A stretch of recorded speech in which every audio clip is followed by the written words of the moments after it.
Hi guys, welcome back to అమ్మ చేతి అమృతాలు. ఈరోజు వీడియో ఏంటంటే ఓరియో బనానా ఐస్ క్రీమ్ అనమాట. చాకోబార్ ఐస్ క్రీమ్తో ఒక మంచి ఫ్లేవర్ ఐస్ క్రీమ్ని ప్రిపేర్ చేసుకోవచ్చు. ఒక కొత్త ఫ్లేవర్తో చాలా టేస్టీగా చాలా బాగుంటుంది. ఖచ్చితంగా ట్రై చేయాలి. సో ఎలా ప్రిపేర్ చేసుకోవాలి వీడియోలో చూద్దాం. ఫస్ట్ మనకి ఒక ఓరియో బిస్కెట్ ప్యాకెట్ అనేది తీసుకుంటున్నాను. చిన్న బిస్కెట్ ప్యాకెట్ తీసుకున్న తర్వాత ఇది మిక్సీ జార్లోకి వేసుకొని మిక్సీ చేసుకోవాలి పౌడర్ లాగా.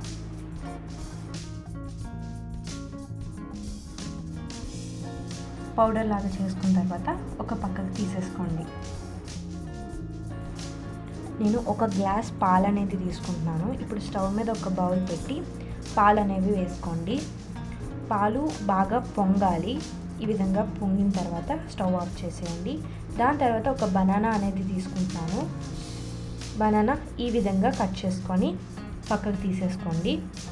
తీసుకున్న తర్వాత ఇప్పుడు మిక్సీ జార్లోకి ఆ మరిగించిన పాలు కొద్దిగా చల్లారిపోయిన తర్వాత వేసుకోవాలి. దాని తర్వాత Oreo biscuit powder and banana కూడా వేసేసుకోవాలి. ఒక 4 టేబుల్ స్పూన్ షుగర్ అనేది వేసుకుంటున్నాను, పంచదార. వేసుకున్న తర్వాత ఒక చాకోబార్ అనమాట, ఒక ఐస్ క్రీమ్ అనేది చాకోబార్ ఐస్ క్రీమ్ అనేది వేసుకుంటున్నాను. దాని తర్వాత ఇదంతా మిక్సీ చేసుకోవాలి. మిక్సీ చేసుకున్న తర్వాత ఒక 2 గ్లాసెస్ తీసుకొని దాంట్లోకి వేసేసుకోండి. వేసేసుకున్న తర్వాత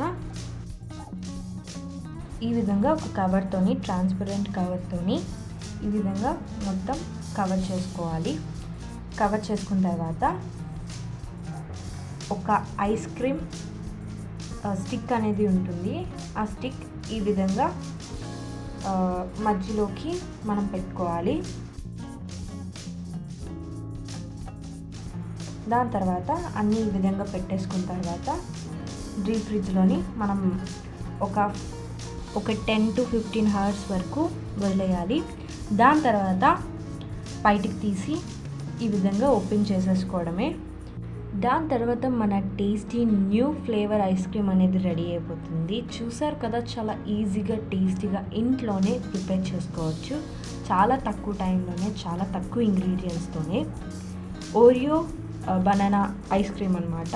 ఖచ్చితంగా ట్రై చేయండి, చాలా టేస్టీగా వస్తుంది. సో ఈ వీడియో మీకు ఎలా అనిపించిందో కామెంట్ బాక్స్లో కామెంట్ చేయండి. అండ్ ఫర్ మోర్ వీడియోస్కి సబ్స్క్రైబ్.